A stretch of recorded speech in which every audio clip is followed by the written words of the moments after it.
Rus hərbi bazaları Ermənistanda öz yerində qalır. Sərhədçilər isə sadəcə arxa otağa keçirilib. Adını da qoyublar ki, güya Rusiya sərhəd xidməti Ermənistandan çıxarıldı və s. Reallıqda Rus sərhədçiləri Ermənistanda sadəcə iş otaqlarını dəyişiblər. Məsələ bu qədər bəsitdir. Bu sözləri teleqrafa açıqlamasında Azərbaycanın sabiq Xarici İşlər Naziri politolog Tofiq Zülfüqarov deyib.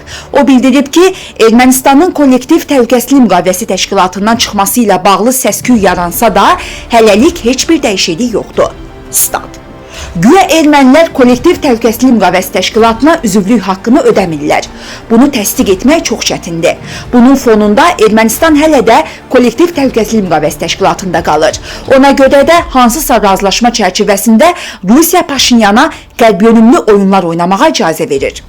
Gələn il Ermənistanda keçiriləcək parlament seçkiləri ərəfəsində heç bir şansı olmayan keçmiş siyasi bataqlıqdan bəzi kartları da üzə çıxarırlar. Bu da keçmiş prezidentlər və hərbi canilər Robert Köçəryan və Serj Sarkisyanla bağlıdır. Onların son fəallığı bu senarinin tərkib hissəsidir. Paralel olaraq erməni kilsəsini ortaya atıblar. Rusiya Paşinyanın reytinginin aşağı düşməsindən narahatdır. Paşinyanın bələdiyyə seçkilərində 3 böyük şəhərdə rəqiblərinə uduzması bununla izah oluna bilər. Bu baxımdan Ermənistanda bizim gördüyümüz mənzərələr hansısa formada razılaşdırılmış oyunun bir hissəsidir. Sözsüz bu cür oyunlara axıradək inanmaq olmaz. Bəzən səhərdən axşamacan yazırlar ki, erməni keşiş Paşinyana nə dedi, o keşişə hansı cavabı verdi və s. Bütün bunlar informasiya şişirtmələridir.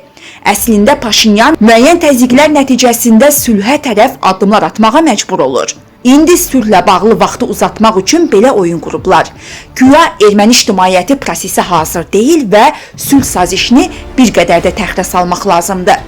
Ermənistan daxilindəki indiki gedişlər konstitusiya dəyişikliyi və digər güzəştlərdən yan keçməyə hesablanıb.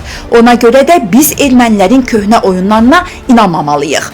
Onlar ictimai faktoru önə çəkərək, danışıqlarda öz mövqelərini yeritmək üçün həmişə bundan vasitə kimi istifadə ediblər. Statın sonu. Videomuzu bəyəndinizsə kanala abunə olmağı və videonu bəyənməyi unutmayın.